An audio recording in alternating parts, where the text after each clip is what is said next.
Got your supports here. You still seeing that they're in concrete.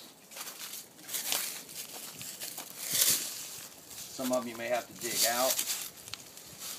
The soil kind of erodes around them. See, I'm digging down pretty far on this one. I'm hitting it there, but the major thing you want to have is enough clearance to where you can, within, basically visibly be able to see the slab itself. So if it's a matter of digging around it, definitely removing the cross-tie wall. You want to be able to visibly inspect this here and make sure that there's no termite activity on it. Back here in the back, this is the rear patio slab. And of course, what you get a lot of times is when you pour a slab up against a home, you're going to have, a lot of times the bottom piece of siding, which this is wood, it's a cedar. And here I see in the past it's been treated. Unless you look at your records, there's no way for me to know how long it's been. So basically, the reason for these is that they were drilled all the way down the length of the house back here, and chemical was put underneath the slab itself to possibly keep any termite activity from forming behind the siding. So, depending on how long it's been, that's one thing that I would recommend myself in doing, and to prevent possible activity in the future. Right now, at this point, we're inside the garage. This here is, of course, the garage door. And from the outside, when I was on the outside, I had mentioned the slab that's poured up against this slab here to the garage. There's an expansion joint that runs down through there. It's a real small crack, and it unfortunately runs underneath this wall. So what I'm going to do is I'm going to gently pull this back as best I can, just to make sure there's no visible termite activity. And 9 times out of 10, if there was, this piece of board here, this little trim board, is very soft material, soft wood, and they love it. So a lot of times that would be their first place that they would eat, as well as I can't see inside the wall, but you do have the 2x4s in there. That's also a concern. But at this point, visibly, I don't see any activity here. And we'll step over here to the middle, kind of do the same thing. And as I said, on the outside, the expansion joint runs down, which is basically underneath this wall from the outside. So, don't see any termite activity here. And what they do is they actually, a lot of times they'll come up and they'll eat behind the paint, there's sheetrock. This here's the opposite end of the garage, and as I had said earlier, the slab runs, the expansion joint from outside runs underneath this wall. So I just want to peek behind here and see if I see anything active, termite, previous activity or active termites. Don't see anything at this point. And looking over here from the outside, we had moisture damage on the trim of the door outside. Looks like there's a little bit of moisture here.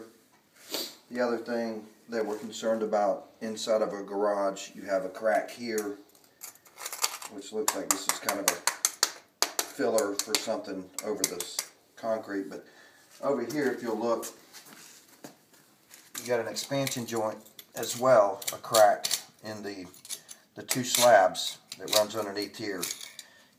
The problem with this is termites will come up through this little bitty crack and get into, if you had some boxes out here, or I've seen them come up here and then get up into the wall itself too. So that's what our main focus is. At this point, we're going to go down into the lower level and take a look at that.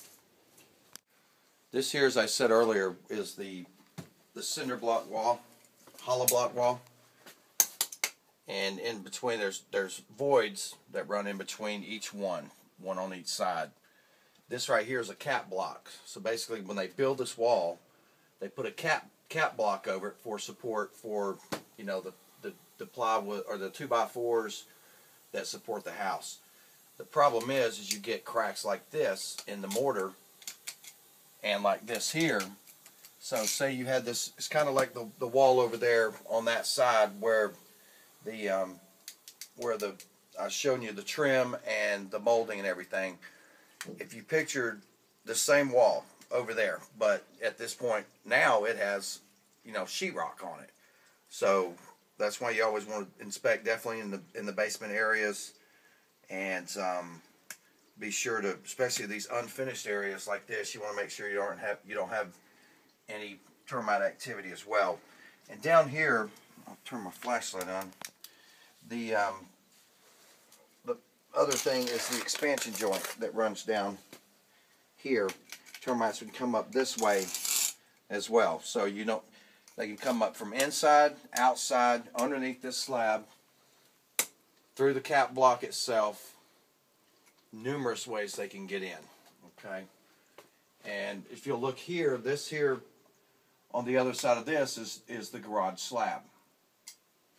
And you've got the sill plate here, this 2x4 or the sill plate that's supporting the wall.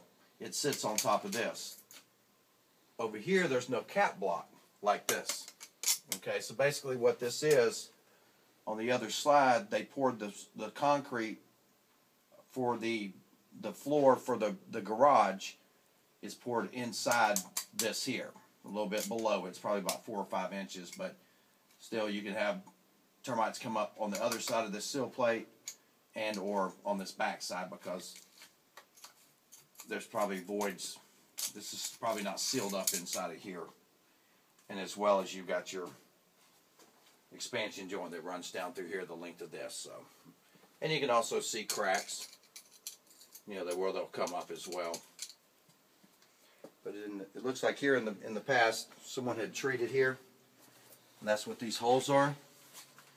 What you do is you go to each one of the voids on the bottom block, and you pump termiticide in behind this to, if there's any termites trying to, you know, coming up through the hollow block itself, you've got you know, termiticide in there preventing them from coming up.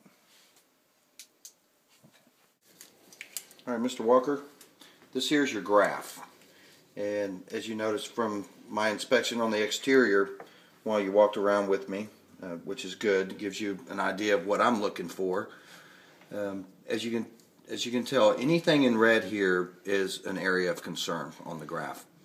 And you've got your fence over here on the left side. It's basically all this is wood fence, WEC, which means wood to earth contact.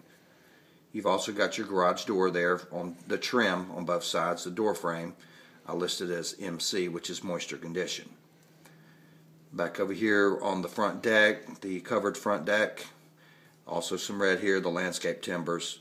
Landscape timber here had active infestation of subterranean termites, which is what the abbreviation is for that. All this red here are all the landscape timbers. Then we also have that are wood to earth contact, and then you also have the siding less than 6 inches, this area and this area as well. Same thing over here with the landscape timbers up against the house, suspected activity, subterranean termites, and wood to earth contact on this side here. And then we discussed the landscape, or excuse me, the cross-tie wall, retaining wall that's old and was left underneath the deck here, which the deck is about 5-6 feet high. It's an area that we always recommend, you know, to have any wood to earth contact corrected, which means a lot of this stuff would be, you would want to have it removed, and as well as the cross-tie wall. And before we talk anything about pricing, I always want to let people know what I'm looking at is the same thing.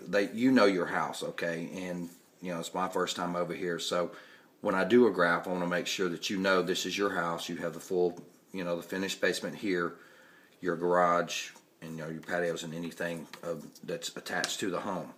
So at this point, I'm going to leave this with you, and we can discuss, you know, you can take a look at it real quick if you want. We can just discuss price after that.